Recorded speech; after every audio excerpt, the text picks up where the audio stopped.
Thank you so much. I want to thank Joyce for being our fill-in tonight for all the technology, and she's bailing us out. So thank you so much. Thank you. So, okay, so we called it to order with the pledge of allegiance. There it is. It's getting moved around. I pledge allegiance to the flag of the United States of America and to the republic for which it stands, one nation, under God, indivisible, with liberty and justice for all.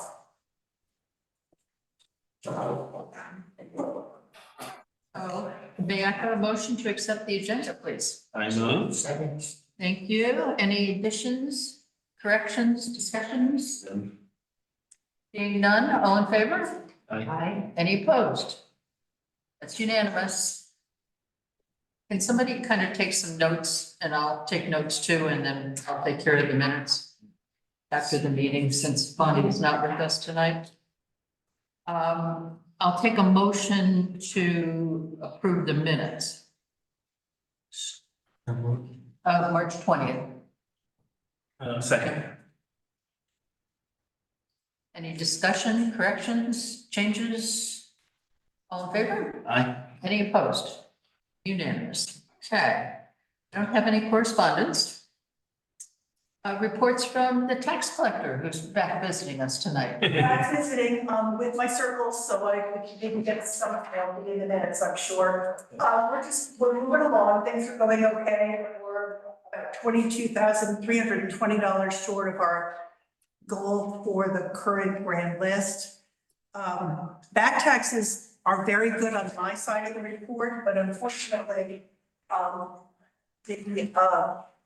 the numbers have already been reported in the audit because most of the back tax numbers came in August when they're reported on that side of it. But since it's the first chance I get to report them now, there they are. So we've got Right. a lot of surplus money, which is Gee, nice. that's a problem. Okay.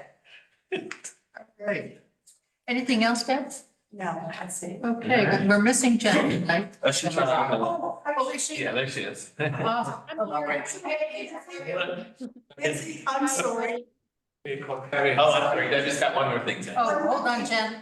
I'm sorry, Jen. One more thing, it's that dreaded time of the year for the suspense report. Are you going to be meeting in June, or do I invade one of your May meetings? Because I've got to do it.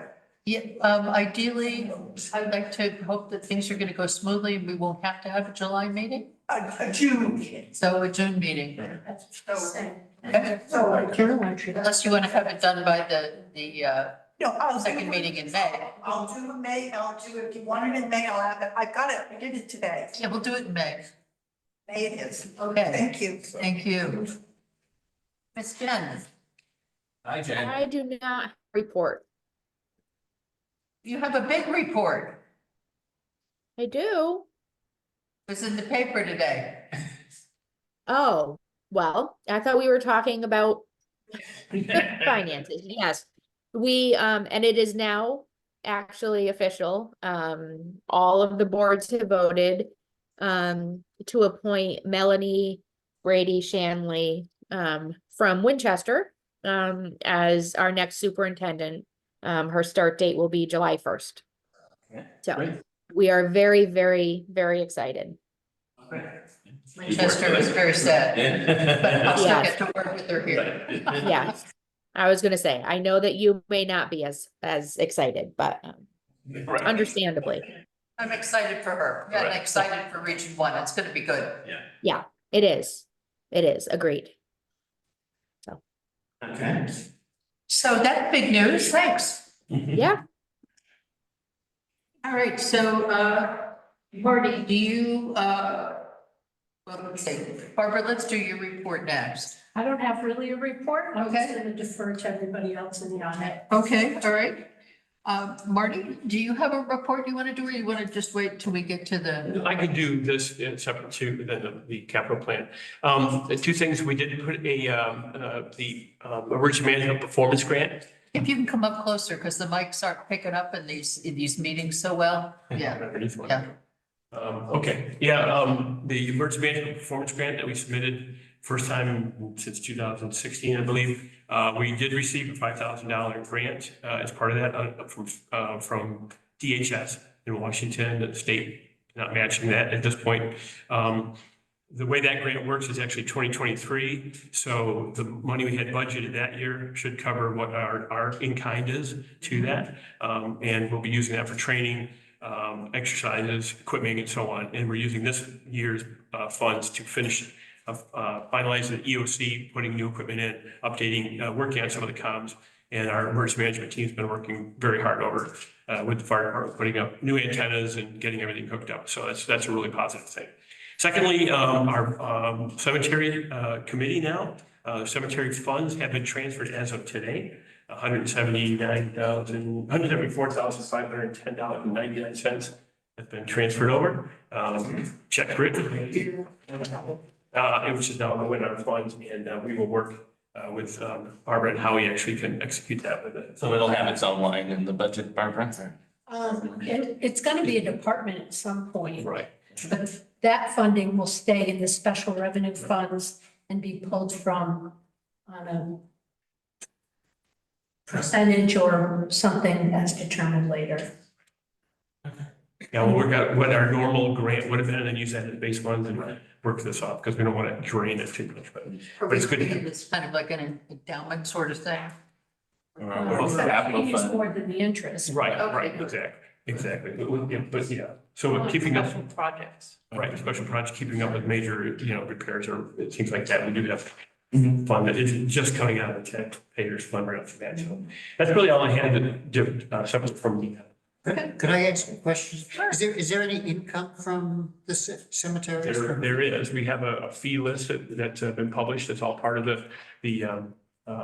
our new ordinance and so on. That's given to the committee now to decide exactly if that's the right amount and so on. We have hired the sexton, that's good.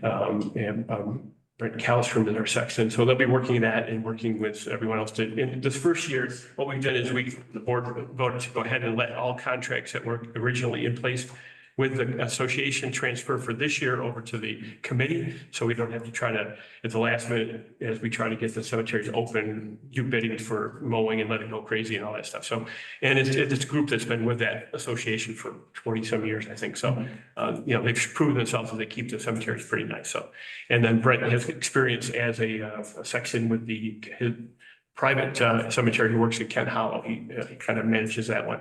Section for next to his house. So he's got a lot of experience with it. So we expect that. And the committee's jumped off. Lori, she's still in her team and jumped right off the bat on this. So looks like it's doing pretty well. So now they have fun.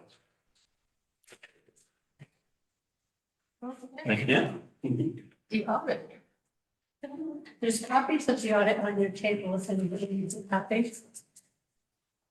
We've got the. And it's also I got mine. a handout that George brought. This is George Cinnamon. This is our auditor.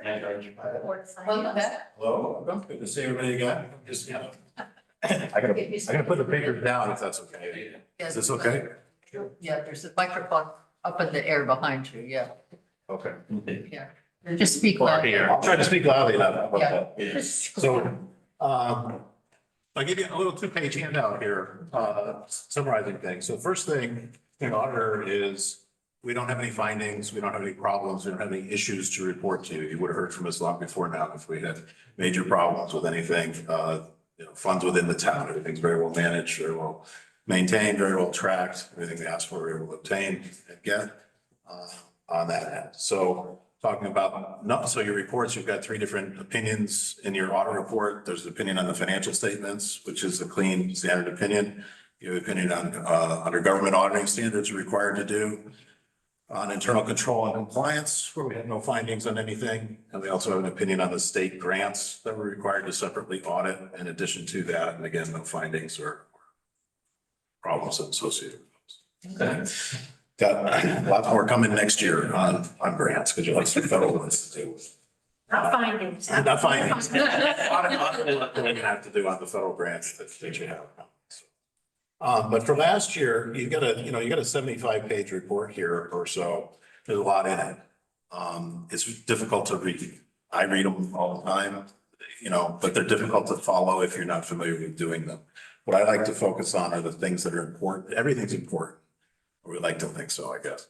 But the things that are important to you and how you run the town, how you make decisions about budgetary things.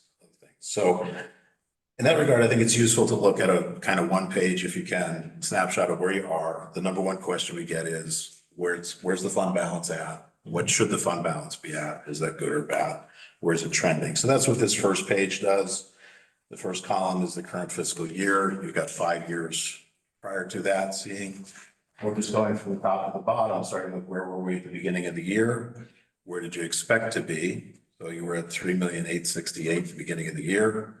You voted as part of the, and I'm talking about the 22-23 year again, just to clarify, we're closing out last year. You designated 527,000 from the budget. You appropriated an extra 100,000 out for the EMS staffing during the year out of the budget. So you expected to end with 3,241,000. You had a surplus of revenue over budget of 440,000. You had a surplus of expenses under budget of 402,000, leaving you with a surplus of 843, and a budgetary basis fund balance of 4,084,000. So that's the number at the end of the year. And then that's broken down below that into, you've got 102,000 of that. That's what we call non-spendable. Those are prepaid expenses.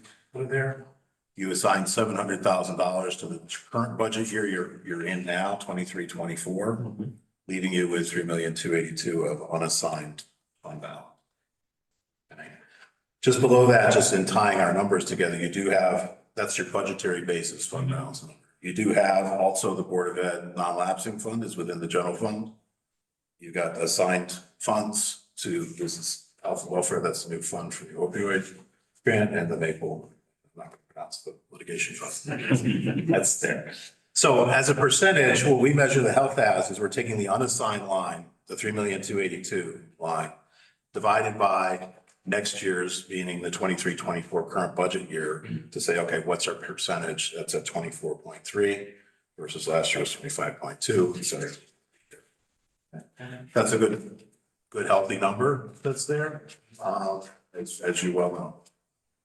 The next page that's on here is not, is informational for you only. It's also a year-old data, because we put this together and not everybody's issued their audit reports. We put these together. So these are June 30, 22 numbers, but they give you kind of a comparison, because one of the things people want to see is, well, what are our neighbors doing? What are the other towns at? What does everybody else look like? Nothing else that's interesting information for you. So you can just take that for what it is, try to compare some of the other local towns and some that are similar size, and some that are quite a bit bigger as well. Just so you can see where they're at. Useful information for you. On the audit report, I'm just going to highlight a couple pages within the report, and then I'm happy to take questions on anything. But again, when you read these and you start reading from page 1, you go back by about page 8, you're like, okay, I don't recognize most of these numbers. The reason is the beginning pages that have numbers in them that are comparative are on a government-wide basis. So they include the capital assets and the debt, and they get skewed from what the numbers you're used to seeing and looking at. You have to go to page 14 of the report, which is where I'd like you to go, before you actually start to see the fund balance numbers. And then you kind of go to the even number pages, 14, 16, and 18 are kind of your 3 summary pages within the audit that are key to you. So page 14 is a balance sheet of the entire town. General fund first, fund balance, and you'll see the same fund balance numbers that were on the summary sheet I gave you. And then the other 2 major funds that you have, which are your capital projects fund, which has lots of stuff going on in it, as you know. And then the town special grant fund is the remains of the ARPA money. It was set aside separate, not spent as of June 30. And as you can see from here, of the fund balance in the general fund, the $4 million in total, fund balance of all funds at 8. You look at the first line here, it's all in the bank. The money's in the bank. It's not made up money. It's not accounting gimmicks. There's no big receivables owed or anything you're really concerned about. Money you have. It's money you have, the fund balance exists. You know. Page 16 is what changed. you know, where did you start from, where did you end, a little more detail. Definitely some more detail from the capital projects fund where you've got some pretty good grants going on. Again, looking at last year, these are stale numbers too, but they're 22-23 numbers. The special grant fund will zero out. That's the amount of ARPA money that got spent last year. And then the other column that's here is everything else. And everything else is detailed in the back of the report. So there's schedules of what makes up everything else in the back. If that's what that is. And then page 18 is a budget and actual summary.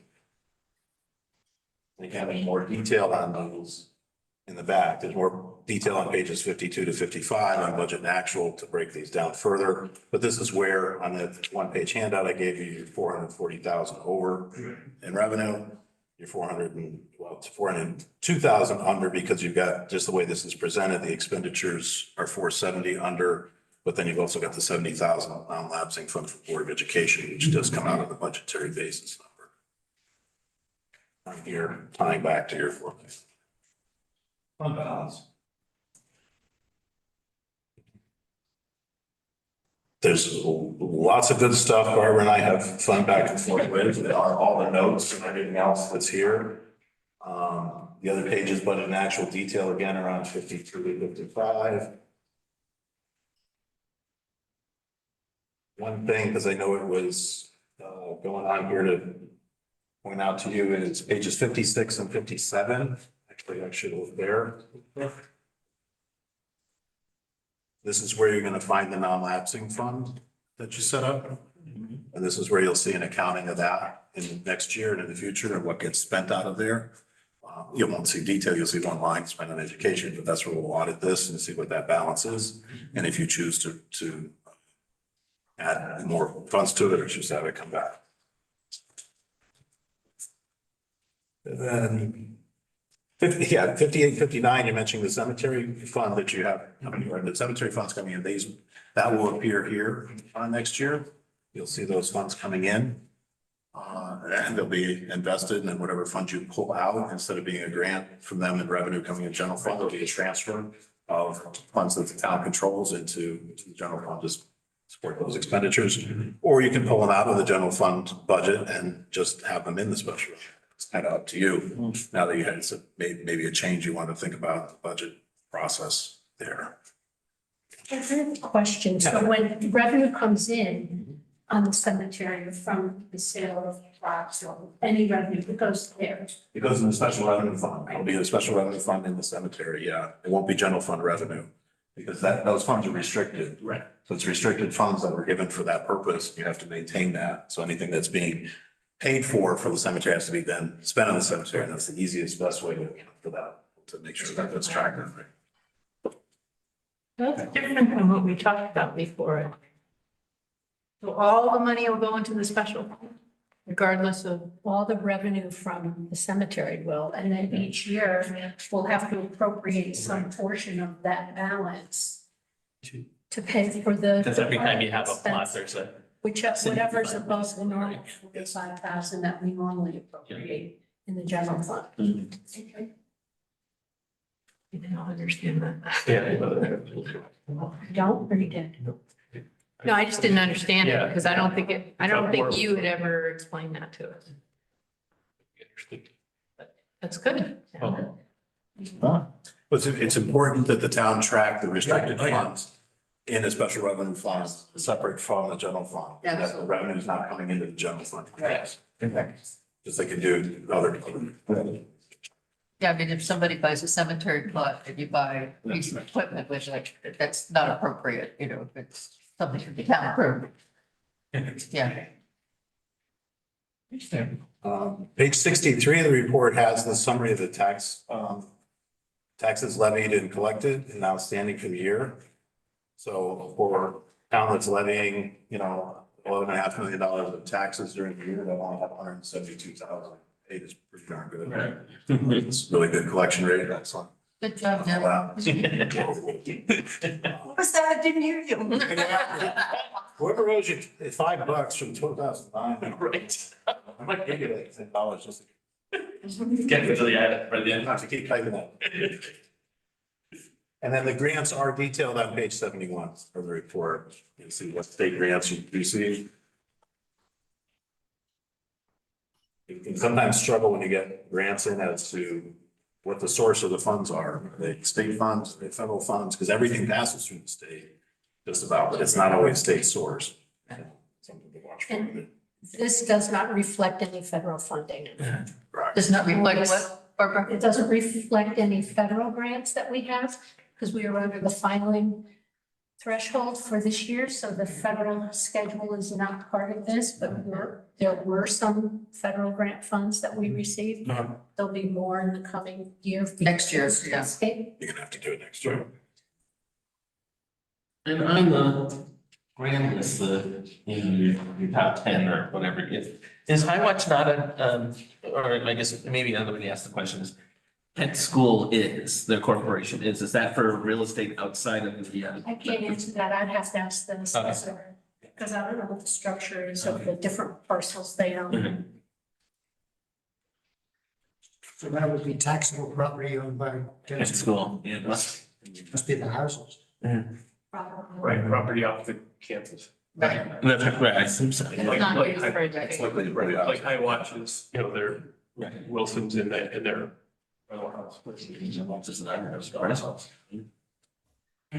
Interesting, thank you. Wow. Any questions? So based upon your knowledge of the town and the finances, what if any would be your greatest concern about Kent from a financial point of view? That's an interesting question. I don't know that I have any concern about Kent from a financial perspective. You're very well managed. You got a lot of projects going on that you have choices to make as to whether they're going to be bonded, funded, or whether you're going to tap those fund balance that you've accumulated to pay for. I know that's been a topic of discussion there that render an opinion on. I would recommend you keep that fund balance, that general fund balance number. If you're looking at a floor on that, I wouldn't go below 15% on there. If you're looking for a number. But I don't have anything that's concerning that's going at all. Thank you. Good work. Thank you actually, so guys. much. Good job. Yeah. Nighttime reading. I love the summary sheet, George. That's very helpful. George, yeah, thank you. It's very, very helpful. Yeah. Because it's a tone to sort through. But it's pretty clear, I have to say. Yeah. But. Okay, and the annual report, now the financials are done, so I think And we're. I emailed those to Bonnie, like the instant I had. Okay. So she's had them for a couple of weeks, so we assume she can finish that right up now. Haven't seen it yet, but. Okay. And we want that certainly at this in time for the town meeting. Well, I mean, ideally, it's typically published in Right. January. Right. So I've had a number of people stop me and ask me, yeah, and I've explained. So, Not hiding anything. yeah, we'll just keep pushing it along. Right. I'll follow up with Bonnie. Okay. See. All right. So we're up to you, Selectmen, the capital projects.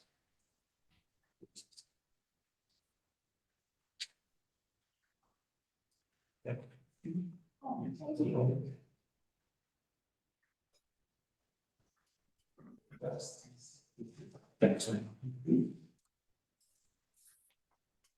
Thank you. Sure.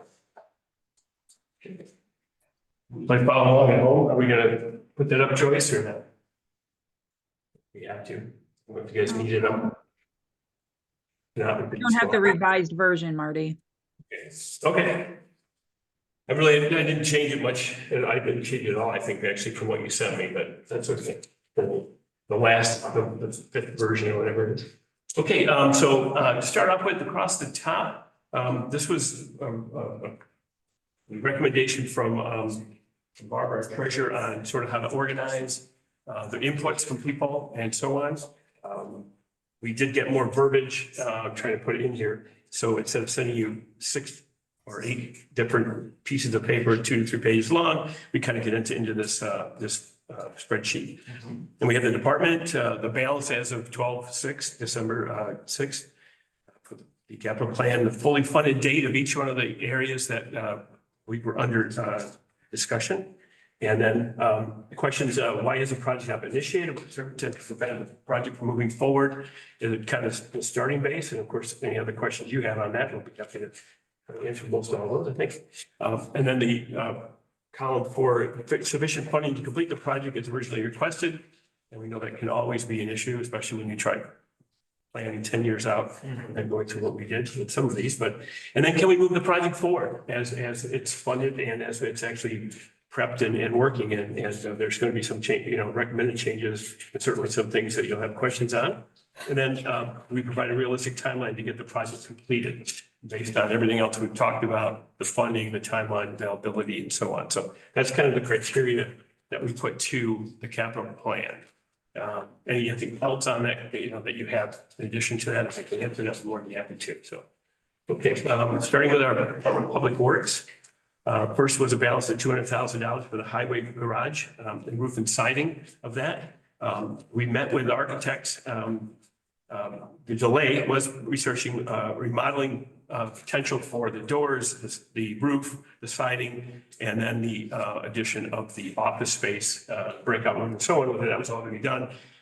Over the past couple of years, that was all pushed back aside to only doing the roofing project and the siding that associated to it, and gutters and so on. So is there sufficient funding to complete the project as originally requested? We've just gone back out with the architecture and engineering to actually pull that together to find out if what we really have. I think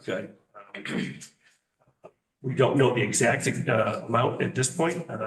We obviously is going to try to make it at the 200,000 level. Architecture, and we hired, or are hiring, have hired Chikunsky and Hume, the one who does the school, because we know their track record with town projects and so on. We brought them into Public Works. Waiting for their final update. We've got a 4-phase plan with them to actually go about doing the funding, the resourcing, the bidding and all that process, just like they do in the school. And if you are aware of, they do an excellent job of that. So that's what we're going into right now. So Marty, what's the breakout room? Breakout room is the office inside where there's a bathroom, workout room. Where they got to replace the windows, and that's a separate, they have funds to do that actually. And that's going to be a local contractor. We talked to architect, to Al Chikunsky, the primary for that, and he looked at that and said, you guys can do it a lot cheaper than I can even charge you for it. So, Yeah. So it'll be a local contractor, and Rick's just trying to pull that together right now. So we believe that the next construction season, and the construction season is first frost and snow. So that's the season that we wanted to be outlined. So you don't think, is it January, is it June, whatever's construction.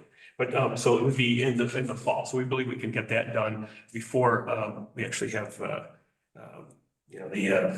the bad weather come in and affect that. You never know what the weather's gonna be like anyway. So that's that project. Next is the road on Studio Hill. It's been all of our bugaboos. I know we need to get these roads done. We have Fuller Mountain backing up on top of that, but the decision has been made when we talked about it since I've been here and since 20. A lot of that had to do with equipment and material, whether or not our town crew is going to do it, whether or not we outsource it to someone else to do it, if we find someone else to do it. We got the estimate in that if we do it ourselves to finish the Studio Hill, to finish Fuller Road, and before we do Studio Hill, it'd be an extra $300,000 to outsource it. We decided we did not want to try to go back to that. We're going to actually finish the roads we have under work right now. That's our move forward. So the town crew will be working on that, and we're going to complete Fuller Road, and then Is it repaving, Marty? Pardon? Repaving of Studio Yeah. Hill? We'll be repaving and milling it all up and all that, and actually doing it the right way. So not doing it patching and fixing here and there. We have too many roads that really need all that work, and most of you live on some of them. So we're not gonna, Is it Studio Hill Road and Studio Hill Circle, or just Studio Hill Road? I believe it's just a road at this point. I don't know if it actually melts. I think it's the road is the one that needs to complete done right now. We'd have to check on what the phasing is, but we're all right, I'll take a moment to talk about just how we're phasing this from now on. And we talked about it for a while now. We're actually going to be putting it into calendar and readable form for everyone to understand and follow along where the projects are going month to month.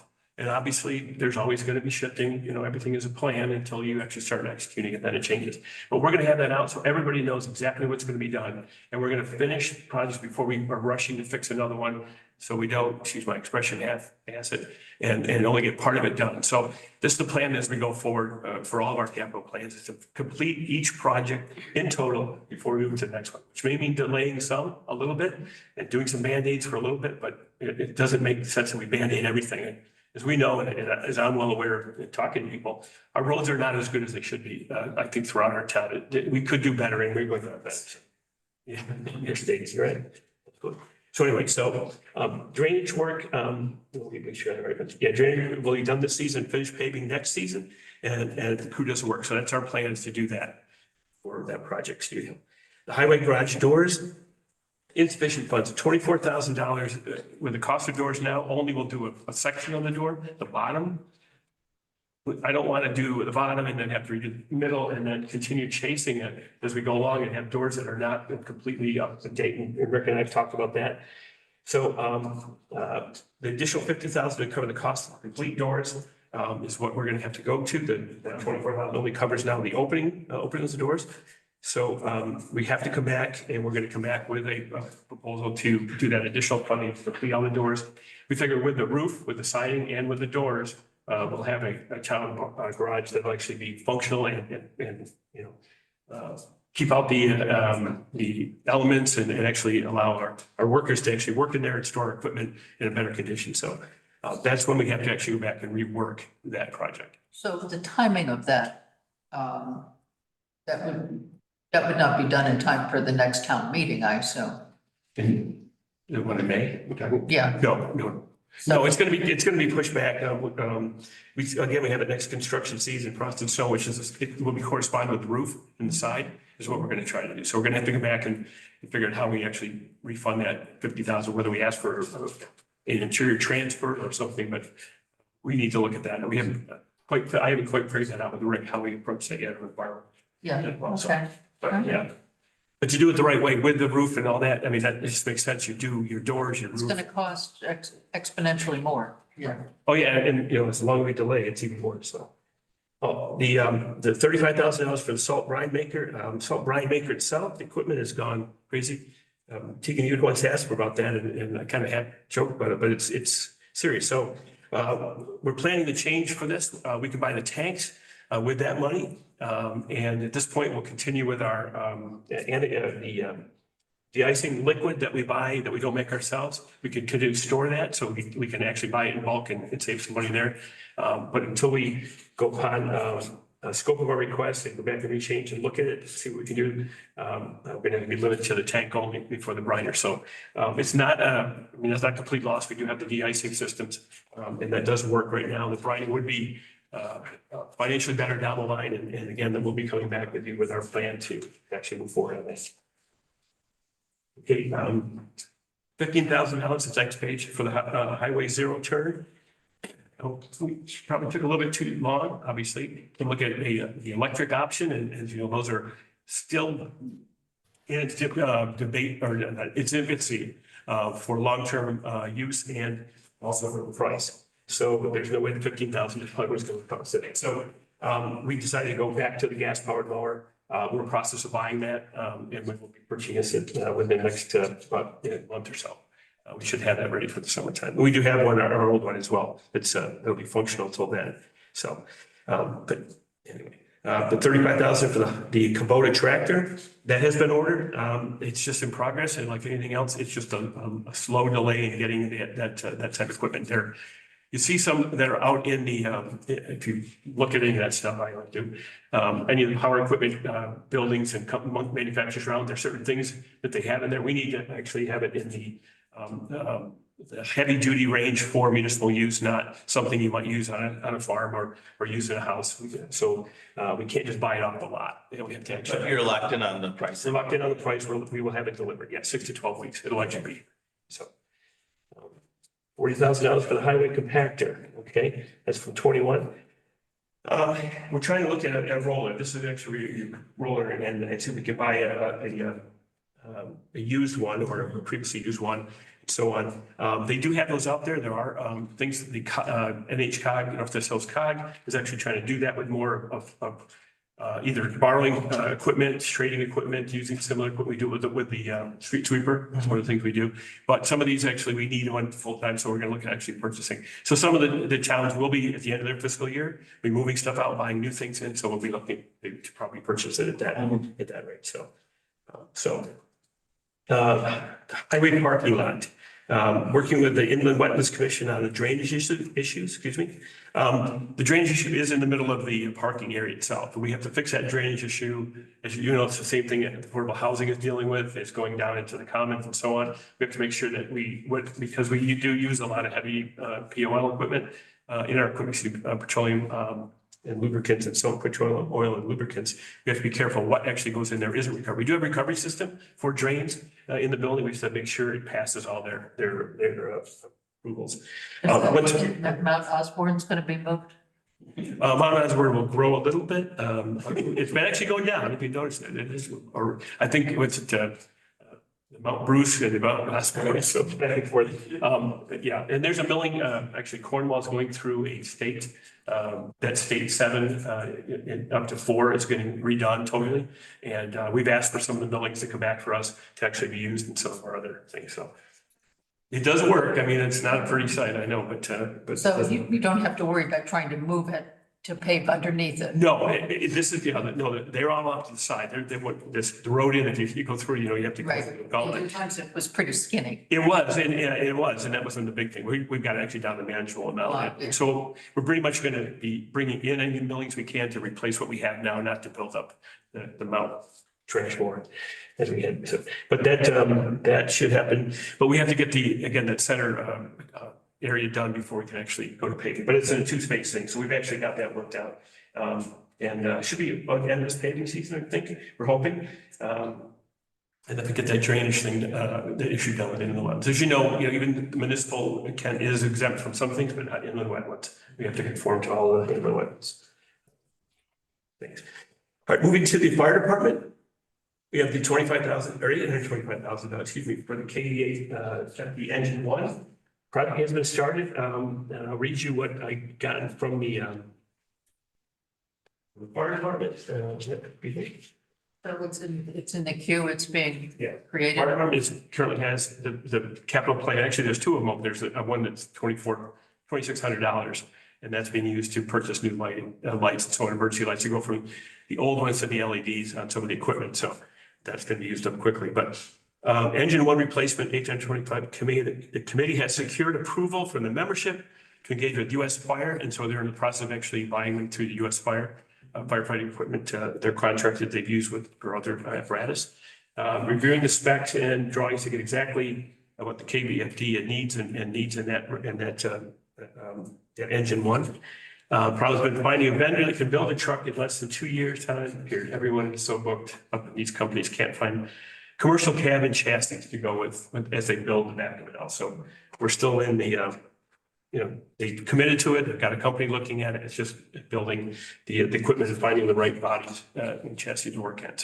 So is there a bid process that they go through to buy equipment, or is there like state contract that it's already been done? And so that's the go-to? This is an ongoing contract that they have with fire, with US Fire. If they can match it, not they have to go out and find another vendor, but this is the vendor that. And who contracts? Is it the town or is it the? It's KBFD. It's- They manage that. We give them the funding.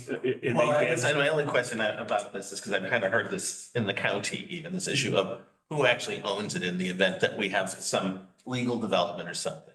That's another thing that I'm working on my board is one of my high priorities is actually to make this agreement or to figure out what we do Or it because. converts to us. Exactly. That's- This is, we buy the equipment. If there was something that happened with the fire department as a corporation and they could sell everything out and walk away with the money as it is now. Morris did that. Right, that's right. That was horrible. Yeah, it's horrible. It's a terrible thing. It just means, we just need to firm up our agreements with the fire department.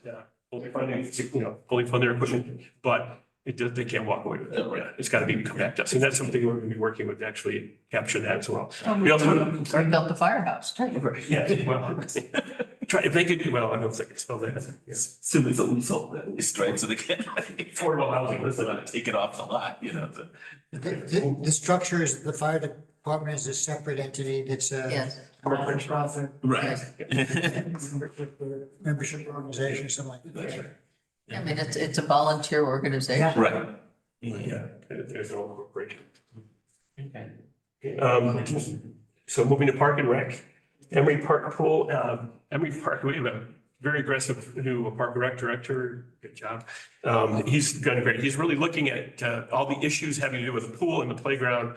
Although all that money hasn't come in totally yet, it'll be coming, some of it coming in this year. So it's not delinquent on our, if you want to call it the delinquent list, but And for the suggestion box, I said it before I know, but you know, Emery Park is such a black hole, frankly, literally and figuratively, but just the notion of, I don't have a preferred course other than that we've looked at. Is that the ideal before we kind of are sinking more capital? And my issue frankly winds up being more in the center of town. That the affordable housing thing for me is it, you know, and I know you guys are going down a certain path, but we have a finite amount of town assets. And my only issue with affordable housing there is it's a small number of residents who benefit from that as opposed to a larger number. And so do you look at how do you use the Emery Park land versus that for housing? Right. And is it the best way to do it so that the largest number of townspeople benefit from the most valuable piece of real estate? That's the only thing. And so I got to looking at it, I'm not gonna, you know. no, yeah, they're different looking at it, and that's, part of the issue right now, even the playground and the hiking trails, where she has opened up, Matt himself has opened up a lot more aspect of that. We talked about the grant we're getting, the Northwest Connecticut Land Conservancy, that state grant that we're now a part of as far as helping out with that. The playground itself, we're not gonna move much on the pool at this point. It says here, it's in the planning, it's probably within 2 years. What they really need to do is they're taking their funding and they want to remove some of the planning money we have as well to look at. And I think, actually put it in our budget, additional money to look at the drainage issue. Right. So if you're going to have a pool, the drainage has to be looked at for both the playground as well as the pool. Or you're just going to have a pool full of, you know, again, with drainage. So we're working with that, the Park and Rec Commission, as well as the director, is waiting for Bob Hawk, Gary Hawk, to actually do some surveys to find out just exactly where the issue is coming from. Is it state land? Is it, you know, in our area? Is it in the Emery Park area? Part of the issue with Emery Park too is it was donated to us, right, for specific use. And so we have to, any other change of use would have to probably be looked at. Although it's possible. Only reason, yeah, you know, I frankly, I'm on a commission on a big foundation. We deal with that all the time, you know, and as long as you Right. can represent in the interest of the donor that you put your feet in those footprints and said, we think the intent is X and Y serves it better. You can do it. You can find a way to do it. Right. And You have to decide that's what you want to do. absolutely. Looking at what the Commons has and what we can have, and of course, they're looking at the splash pad, right, which has been funded, and we have the $100,000 grant that's gone into that. So which leaves 250 that we have in the capital plan, so like 150 really of execution. So there's 100 that would go back or would be refunded. And did they have, the Park and Rec Commission has been able to work with Kent Schools, so we have Correct. some limited access to the pool over there. Which we pay for. Right, exactly. It's That's not free. I did not know that. Oh, yeah. It is not free. It's not free. Yeah. So that's not a place for the family to go hang out for the day. No, not inside that building. No. And South Kent has an outdoor pool and Matt's going to talk to them, but that's limited use. But right now, we're looking at the splash pad and you're right, but what we have here, even it's with affordable housing, but we have the senior housing and we have, you know, access to town. So the people that do live in town, they're here, park their car, can walk nice and easy or neat, you know, neatly, I say easily, but neatly down to the commons to enjoy like they do now. And right now it's a splash pad. So and we'll see about the, you know, potential for pool or whatever else. If, like you're saying, we have to look at whether or not it's a And if viable. and again, my whole point is just when I say that this town, right, you know, if you have a bigger chunk of the town benefiting from the commons space, you know, and you could still deal with affordable housing in another way, but and frankly might be long-term, give you more options for, you know, because I know this is like a down payment on what you need to do affordable housing wise anyway, you know, you know, it certainly is worth looking at. Yeah, the whole affordable housing thing, Right. it's, get Justin in here and I'm sure he'll give you that. Can I just jump in? I just want to make sure you guys are clear about the Emery Park. There's water coming off of 341. Right. That, okay, I just want to make sure. Yeah. And it's unclear whether it is how much state, where the state property line is. So that's what is sort of holding it up. Gotcha. And How that's, long has it been holding it up? I mean, that's why Matt's trying to work with Gary Hawk to make sure that he understands where the line is. All right. So it's a drainage issue? Or- Coming like down the hill off of Route 341 into the park. So it's basically the road runoff Runoff, is yeah. polluting the park. That's right. Well, it's also from all the houses on the hill too. I mean, you can see the water coming through Right.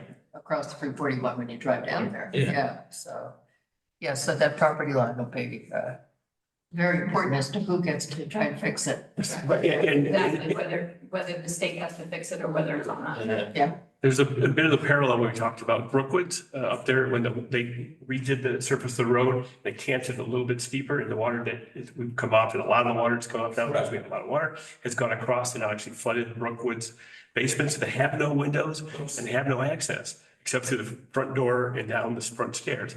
So they've had to actually work that. And the state last fall came in and took a look at it and they started trying to dig a little bit more of a trench on would be the eastern side of 7, along that corner just before you get down towards the Kent Falls. So they recognize that they created a little bit more of a pitch to bring more water down. And with the amount of more water we have. So this is somewhat similar. We have that drain that would be on the west side that fills, it seems that the water moves across before it hits the drain. Right. So there may be something, right, if we do an adjustment to that, might be able to, but you're right. We're gonna be able to identify exactly where our property is, where their property is, where the water actually goes and do that study. And that'll help to figure out exactly if we keep it as a park, we keep it as a pool. I mean, it's still valuable right now as a potential pool. Because that's what we have. But the other part is in our regular budget, our operating budget this year, they're actually moving more money towards, I think it's capital plan as well, towards actually building the master plan. So all this has to go in that, right? So that was one thing that the commission voted on, which is not on the sheet. And maybe it's because the Emery Park playground didn't meet the requirements. But the commission voted to expend some of that money that was originally designated for the playground to Right. tackle The planning issue. the engineering that we might need to do for the drainage and also the master plan. Like we can't plan for what to do with Emery Park without a plan. That's right. So what project was it that it came from? It's not on this sheet that Emery. No, I'm looking at the capital project status It's sheet. the Emery Park Playground, which apparently is Right. $100,000 I see it. Yeah, $20,000 and then 80. and then 80. Okay. So, but it just says playground on here. It doesn't say master plan. Right, so it has to go back to a town meeting. Yeah. We'd have to go through the process with you and the selectmen. Matt talked to you about that, right? Oh, yeah, no, I'm gonna read it. Oh. That's all right. That's why I wrote it all right. Okay. Yeah, so. Okay. Okay. Great one, too. Okay, town buildings, this is the part that bugs me a little bit because we really need to get into it. And I know Joyce is on there, so we've already had our kind of work, but the bathrooms at community house, 25,000. Again, finding contractor, working through that. It's been used a lot, but we're actually gonna go in, if we have to, we'll do one bathroom and then look at doing a second bathroom. If we can't do both, there's not funding to do both bathrooms at the right time, we'll do one bathroom, make sure that actually one is done correctly instead of trying to do two. The two upstairs you're talking about? Correct. So aren't there some downstairs as well? Right, there are, but was this for the? okay, It's for the lower level. The lower level ones, okay, the lower level ones. Okay, right. All right, I get that. Okay. Okay, Thanks, Joyce. yeah, thanks. It's great. Okay, now it's the town hall AC parking, generator, parking lot, generator boiler system.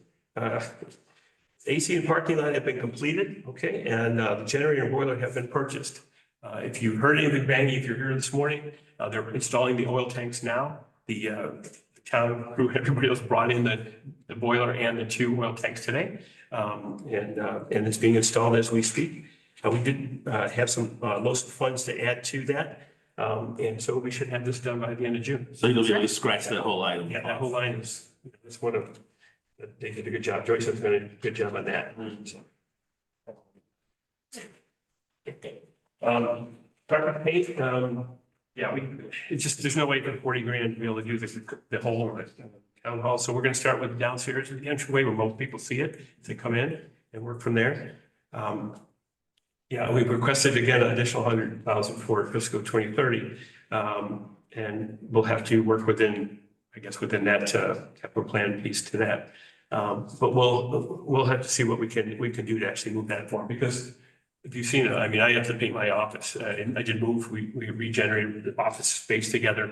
And Park and Rec's got the new space and they need that painted. If that was my old office, it's certainly not painted. So we're gonna have to work on that.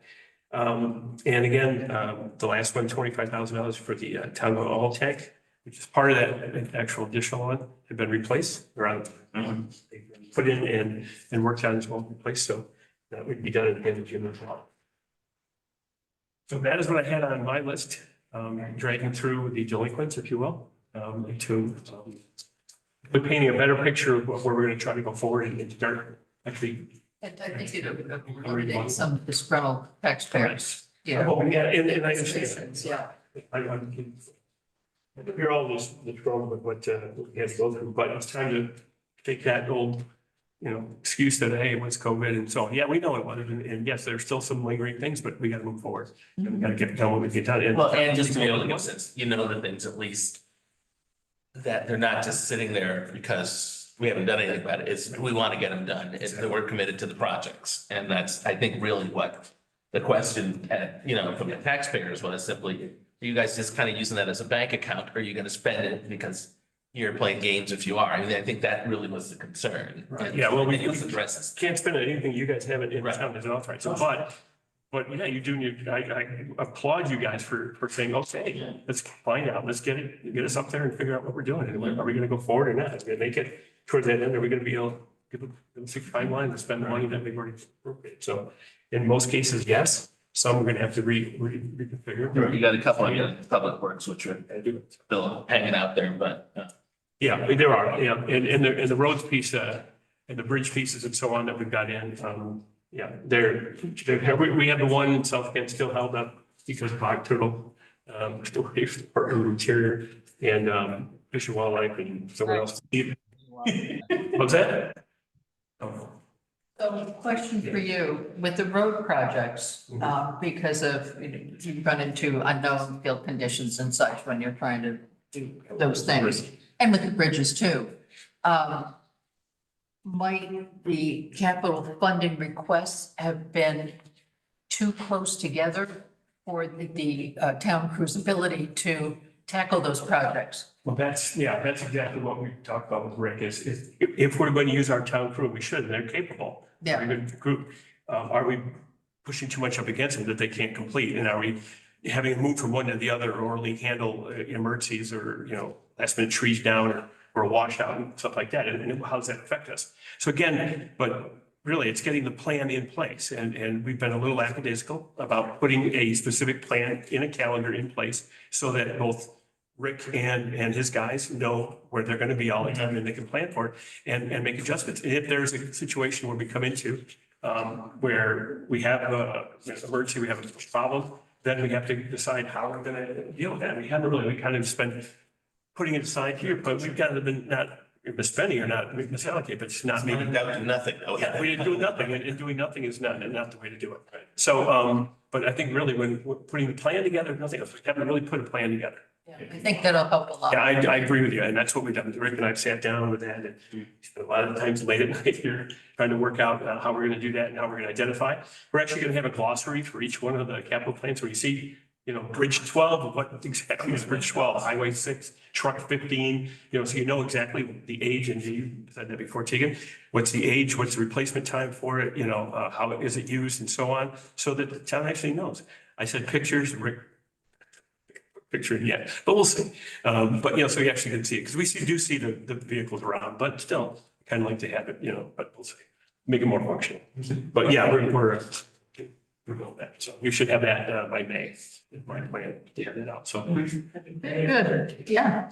the town meetings will have that for the summer and all the equipment and everything else and bridge identification. Thank you. Thank you so much. Thank you. Appreciate it. Any other questions? No. Thank you. Thanks, Marty. Thank you. So, let's go to the budget discussion and potential action. So you all got a copy of the draft at the last meeting, and, any thoughts, or are we going to, Yeah, I mean, leave it as is? Yeah, my interesting enough, because I think I went through it again, and I said, I was, I think, focusing a little too much on wanting to micromanage this. I think at the, my own gut says I would have loved to see us come in under 5 as opposed to, but I think frankly, the level of fine tuning would just be annoying, frankly, to get. Be nickel and dime. Right, and for that, I don't think, And this is for the townspeople to give their input. oh, that's right, So, So I think I'm pretty comfortable with where we are with Okay, with the good. budget. Good. Basically, Yeah, Marty, maybe, this is too minuscule and you might not have all the data, but, going for the capillaries rather than the jugular. Slowly, 1,000 minutes. The number, and I believe that preparers of the budget see a lot of deference and then the townspeople can talk. But I'm just curious about the budget for the registrar of voters. Because the increase, and we know that there's the early voting, yeah. but with the increase in a total budget of $84,000, and I checked with the town clerk, roughly 2,100 registered voters, that's $40 a voter. And I don't know what these last 4 days of voting on nothing, were, but there was less than 300 voters Right. over the 4 days. So I guess I'm curious, and also I'm not sure, maybe it's somewhere in there. I read something that suggested that the state was giving every town $10,500. This year. It did this year. For the primary voting. That's for this, that's. For the that was current year. something that- What we're doing now.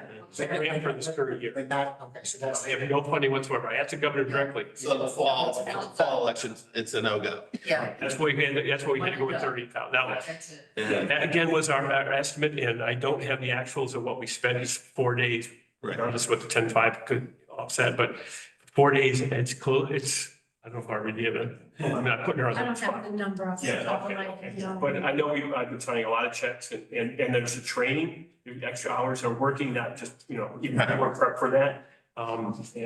So it's gonna be, So the registrars and the deputies are paid or salary? All the. And then, well, everybody's paying. and then the poll workers. Yes. Yes. For the moderators. So I guess my question is, does the statute require 3 people from each party?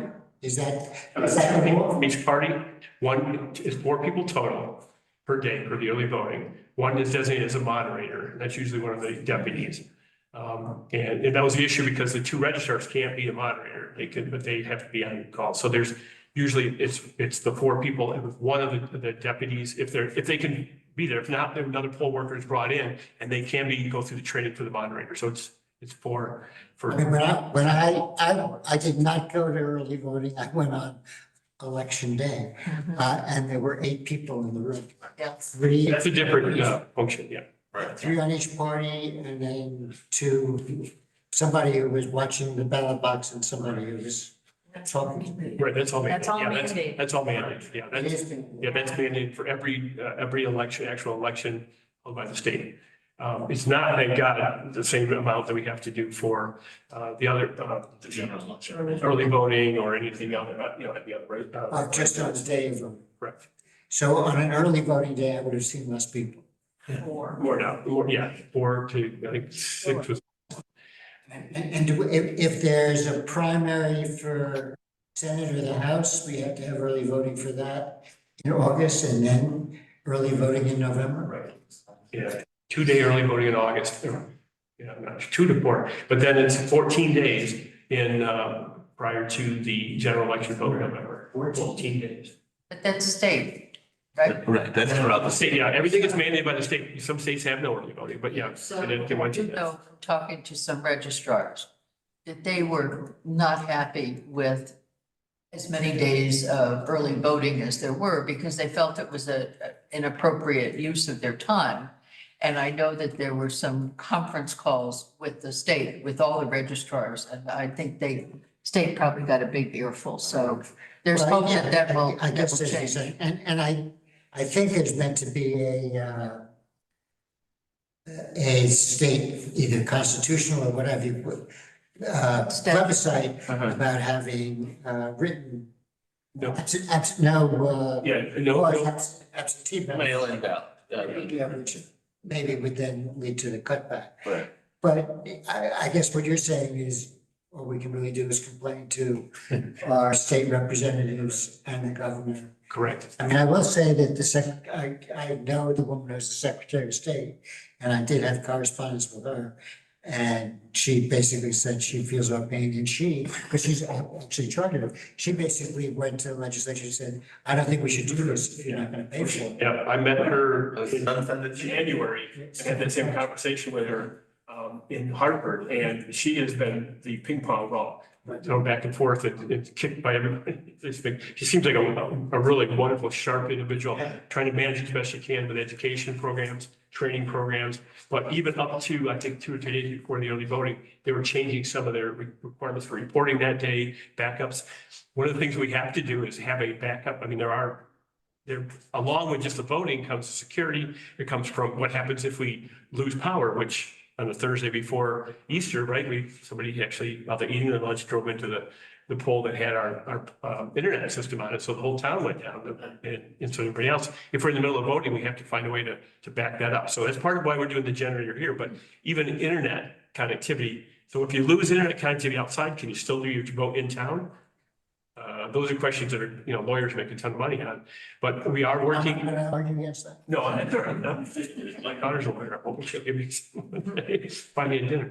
But we're also really working with the reality of what we have to deal with. But we do have to have offsite. So right now we're looking at the system of internet connectivity from the Department of the Secretary of State to include all the reports daily and so on. They have to go across their special line that's cyber checked on that. We're going to be putting one in the community house, and then also as a backup to the backup in the senior center, because that is one where we have internet hooked up there.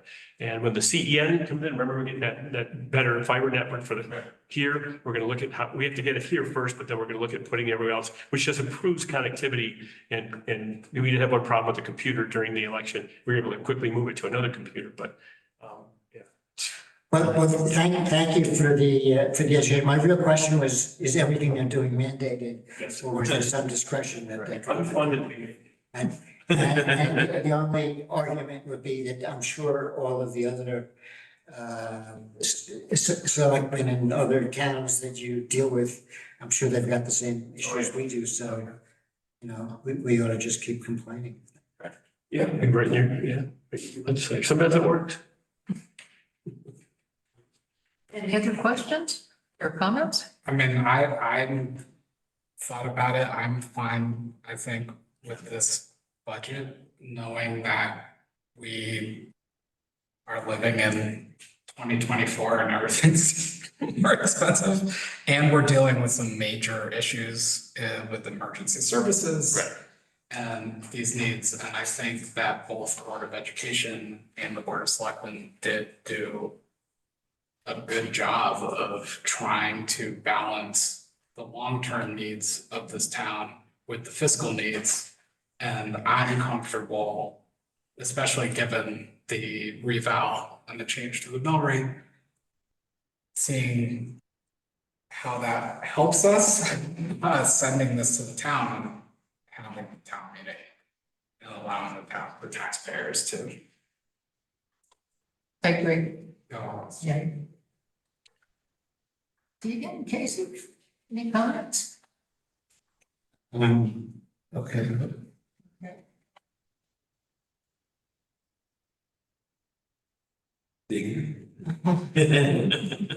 What are you looking at? Oh, I just the Board of Ed, I'm, with the students' numbers going down, even if just by one or two, it's a lot of money to have 2 classes for every grade. Well, they did not replace a teacher in grade 3. So if it's resignation or retirement, then it will happen over time.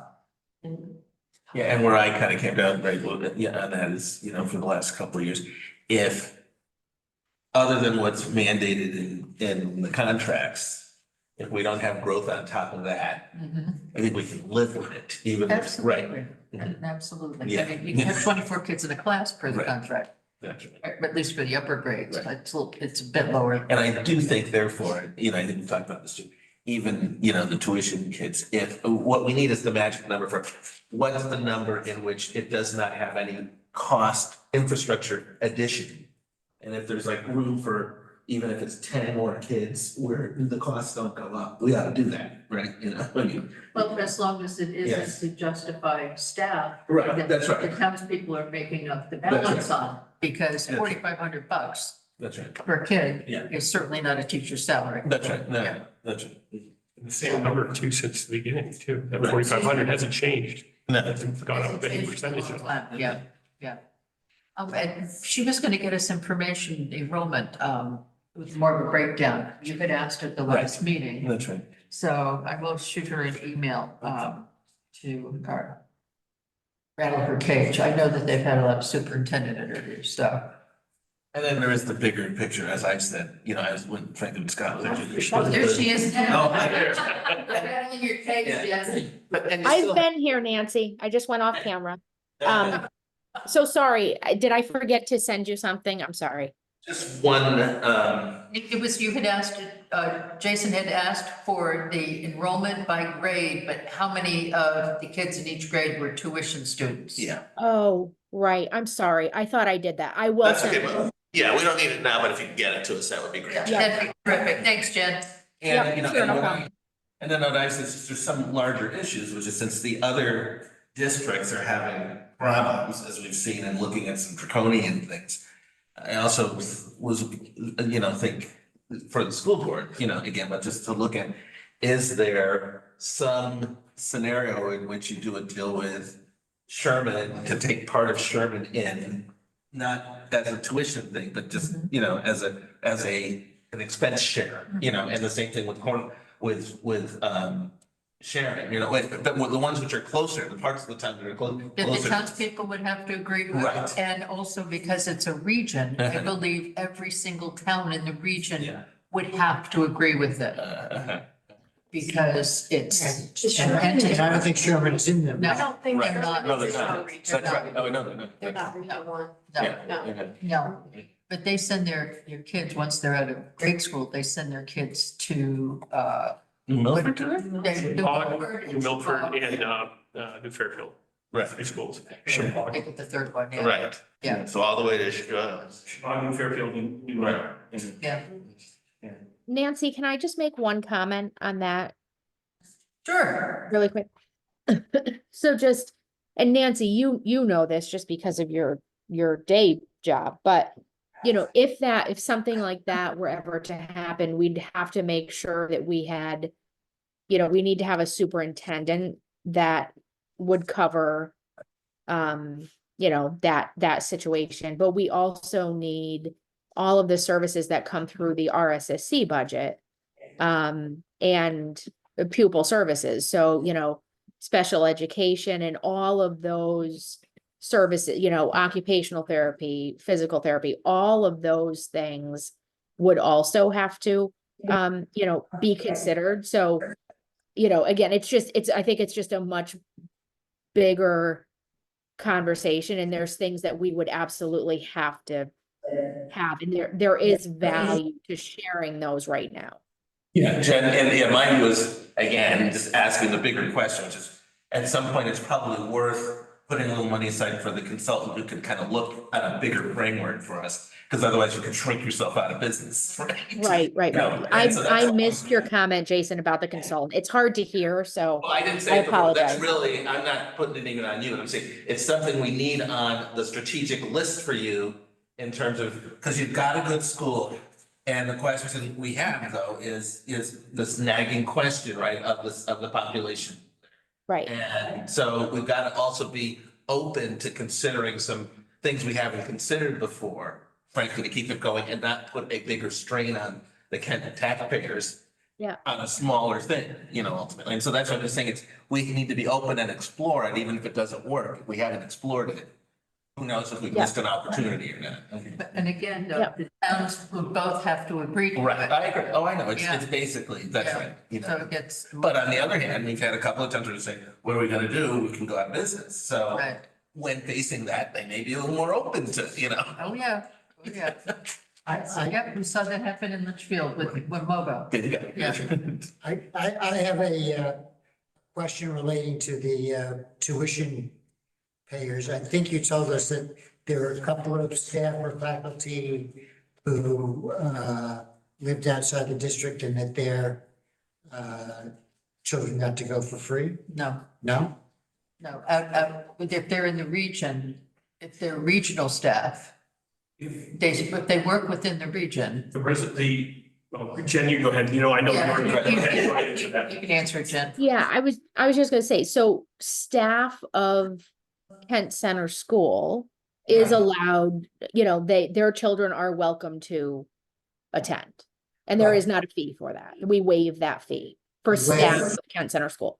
Was that your question, or did I? That was basically my question. So the two follow-ups are, A, how did the other people feel? I mean, that's basically compensation for those people. So if I'm a third grade teacher and I find out that my other third grade teacher is getting $9,000 of tuition free on top of the same salary, is there any dispute about that? That's a question we had in the school where we had tuition remission. And is there any notion of there being means test? Well, and oh, by the way, and there may be Kent residents in the other school districts who are doing the same thing. You see, That's what I wanted, Right. Jen, can you clarify? If a person is a resident in Region 1 and works at Kent Center School, that's when the free tuition applies? Is that correct? I mean, I think in the past, and maybe even currently, honestly, we have staff members who live outside of Region 1, but work at Kent Center School that have free tuition. And Jen, unless you change the policy says any staff member working in Region 1 that wants to have a child in Kent Center School can have that person in Kent Center School. We had a teacher and she's on a medical leave. Her husband works at the post office here, John. And she works up at North Canaan. Right. And they were coming from New Milford. Their child was under the policy we had at the time, unless it's been changed, we're allowed to come to Kent Center School because to be near the father since he was here. She was at North Canaan, but worked within the region. I don't know if you changed that policy. Yeah, so sorry, Marty. I thought the question was, does every child who is the child of a staff member who comes to school live in Region 1? And the answer is no. We do have staff members whose children attend Kent Center School, but do not live in Region 1. So maybe I misunderstood the question. I'm sorry. I wasn't thinking about Marty's fact situation, which I understand. I was thinking more about I mean, how many staff members do have children from outside of Kent who are coming in and paying tuition? You know what, I'm out of town and I don't have meeting. it with me, but I Yeah. think it's 16. I gave you all those numbers at the last meeting. I just don't have it with me. I'm sorry. I have 33 in my notes, and 6 are no tuition. Right, so that would be the 6, right? Yeah, Just 6? yeah. Okay. And it's If that's my notes, I hope they're right. It's part of the Yeah. teacher. Right, no, it is, right. Policy of the board. So the teachers, so that you don't have to be a resident of Region 1 and work. That in is Kent correct. State To That is bring correct. your kids for If you free. come in from a media or something, yeah, that's. Right, according to, yeah. Uh-huh, sure. That's correct. And Marty's mention of that policy is also true, but you know, there's two issues, right? There's a teacher that teaches in any Region 1 school district, sending their child to Kent Center School, but then there's also Kent Center School staff members who don't live in Region 1. Right. Okay. But again, it's a handful, you know, I think 6 is the right number, Nancy. Sorry, I don't have that with me. And there's probably some kind of an offset where there's at least several Kent people who are teaching elsewhere doing the same thing. So I'll bet it's a net that's even I'm small. sure that's true. I don't have that number, Jason, but No, I'm that's sure okay. that's- No, we don't need it, but I know. So it didn't, when I was on the board, Jen, before you got on, we had a teacher that had that was taking their child, I think, to Cornwall, back in 17, 18, yeah, so yeah, it happened. Yeah, that would impact, yeah. Okay. Policy, it's good. Yeah, all right. Okay, all right. So, I Tegan, still where think did the you? tuition's too low, though. The 45 Next hundred. project, okay. Yeah. So anyway. Tegan, so where did you come down? Oh, no, I mean, the only other thing, and I've spoken about it before, is the SRO officer. Right. And that's an issue for me, Right. obviously not for others, so. I mean, it was a difficult issue, and I think that we'll probably hear from some townspeople about that on the 3rd. Well, as I say, I think really basically all we did was act on their behalf until the next meeting, right? Because that's really, Well, Yeah. not all of us wanted that. well, right, I know. Yep, but you know, we go with the board majority, That's right. so, yeah. Okay. So anything else on the budget? Okay, so we're gonna go through some motions and I'm gonna need to have you all do them. So I need a motion to approve the transfer, and Barbara, you tell me if I'm getting any of these numbers wrong. Well, I think at this point, all you really need to do is approve the expenditure that you want to bring to the town. All those other motions can wait for your other meeting after you decide. After that, not, because normally we've just set the mill rate, I think, but. No, you. We do the mill rate. There's another meeting after the town Right. Yes. hearing, Right, before the budget. before it goes to the vote. We'll save it for that So night. tonight, all you really need to do is approve an expenditure amount that you want to bring to the hearing. Okay, all right. So I know it's not my job to ask this question, but so you're not doing a projected mill rate for the hearing? Yes, we Do would. it? The budget. Yeah, we do it next meeting. Yeah, yeah. At the hearing, there will be a projected mill rate. Right. Barbara will have the implied mill rate with. It's already on the. Yeah. I just didn't know if that was. Yeah, Right. okay. She did that. So. I'm just looking for the number here. Okay, nope. So it's just the expense side we want? Yeah. All Okay. right. Not a So it's 15 million. So I need a motion to accept $15,688,881 as the projected expenditure for the fiscal year 25 budget. You said that- 15 million. 15 million. All right. 15, yeah. You said Well, it's like that. 15,000, really. Oh, but, it's been a long day. I would move, that we, however we want, whatever the verb is, Yeah, but yeah. that we send Send it to the town. to the budget town for hearing. the budget hearing. Here. That's correct. Just a hearing. And as I said earlier, there is probably a couple of small, maybe non-material changes that have already come through, but at this point, send what is already on the website to the budget hearing, and then we'll Okay. address those changes after. And Rufus, you seconded? Yes, I- Okay. I'm in favor. All in favor? All right. Aye. Pardon? On favor. All in favor? Any opposed? Okay. Thank you. Any other business for the good of the order? Well, my question is, Barbara suggesting that after the May 3rd meeting, we're going to need to meet again. Yeah. Yes. It's usually a short meeting. And That's where you actually decide if you're going to Make any changes? make any changes based on the input from the taxpayers. And is that on May 3rd after Yes, after the hearing? yes, yeah. That's right. We And skipped. depending on the chatter in town, you can decide whether you're gonna have dinner before or after.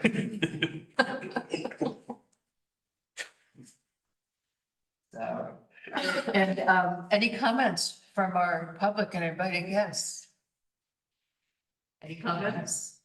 Any comments? Okay, I'll take a I have a moment. comment. It would really be helpful if you guys would do what the other boards in town are doing, is have your documents in a Google Drive folder. That would be so helpful, rather than dealing with paper and stuff.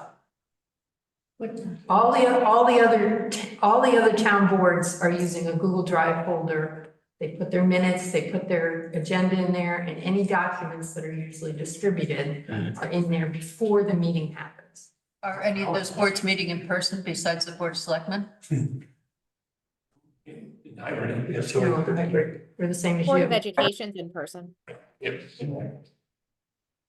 Okay, Okay. let's find something for Bonnie then. Yeah, I don't think that's a complicated thing to It's do. particularly helpful for people who are Yeah. watching. That's right. We're supposed to be encouraging more participation, which means we've got to make the hybrid meetings Most of our documents come from. from Bonnie, so, yeah. And they're on the town website. But not ahead of time. Not All always, the budget ones, yeah. not always. Sometimes things are handed out in person here. All right, that we hear That's you. true. Okay, thank you. That's a Yeah. constructive, So, yes. Yeah. And of course, May I ask a question? Sure. yeah, Nancy, can I have that total again, please? You're sending, is 15,688,881. thank you. Welcome. Okay. Okay, Joyce, thank you for your help tonight. Can I have a motion to adjourn? Got it. Thanks, all. Thank you.